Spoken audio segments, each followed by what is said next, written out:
আসসালামু আলাইকুম, আমি কে রহমান আমার কুকিং চ্যানেল থেকে আপনাদের সাথে আবার একটা ব্লগ শেয়ার করছি। আশা করছি আপনাদের কাছে অনেক ভালো লাগবে। কণ্ঠ শুনেই আসলে বুঝতে পারতেছেন আসলে কি পরিমাণ ঠান্ডা লাগছে, সাথে তো জ্বরটা একেবারেই ফ্রি ছিল। যদিও এখন আসলে আগের চাইতে শরীরটা অনেক বেশি ভালো। যেহেতু শরীরটা আসলে ভালো লাগতেছে, ভাবলাম যে একটু যেহেতু সময় আছে ভিডিওটা এডিট করে আপনাদের সাথে শেয়ার করে ফেলি।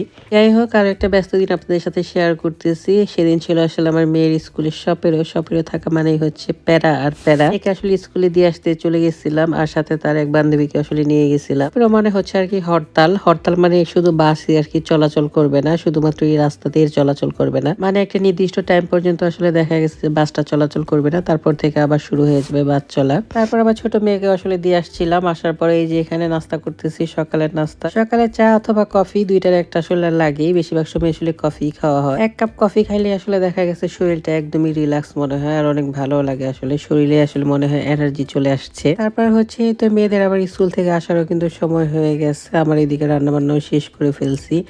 আর এইদিকে হচ্ছে আপনাদের ভাই আবার ছোট মেয়েকে নিয়ে এই টলিটা আসলে নিয়ে আসছিল, আর এই টলিটা এখন আসলে ফেরত দেওয়ার জন্য চলে যেতেছিল।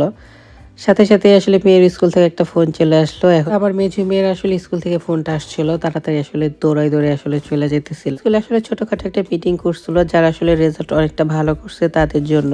তারপর এখানে আসলাম, আসার পরে দেখলাম যে আমার মেয়ে একটা ডিজাইন করছে, সেটা আবার সুন্দর মতো তার নামটা লিখে ঝুলায় রাখছে। এক ক্লাসের আসলে এক বাচ্চার নাম লেখা ছিল, সেটা আর কি দেখে আসলাম। তারপর স্কুল থেকে মিটিং শেষ করলাম, শেষ করার পরে তো চলে যেতেছে আবার বাসা। সকাল থেকে আসলে আজকে প্রচুর ব্যস্ততায় ছিলাম, ছাড়ার মতো আসলে পরিস্থিতি ছিল না। যাই হোক, এখন একদম একটু রিল্যাক্স ছিলাম। পরে টুকটাক আসলে কেনাকাটা করে বাসায় চলে যাইতেছি।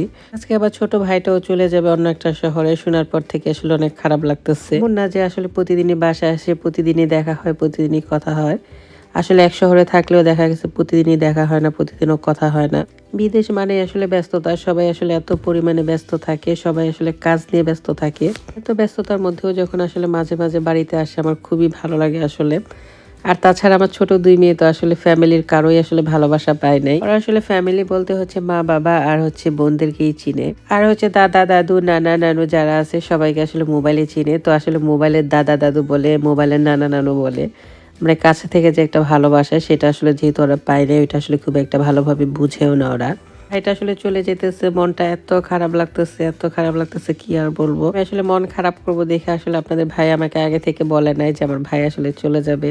তো আজকেই আসলে আমাকে বলছে। ওরা আসলে হাতে একদমই সময় ছিল না। তারপর রাতে বেলায় বললাম যে আজকে বাসায় চলে আসিস, আমাদের সাথে খাওয়া দাওয়া করিস। কিন্তু হাতে একদমই অল্প সময় ছিল, যতটুকু আসলে রান্না বান্না করতে পারছিলাম সেটাই আসলে করছিলাম ওর জন্য।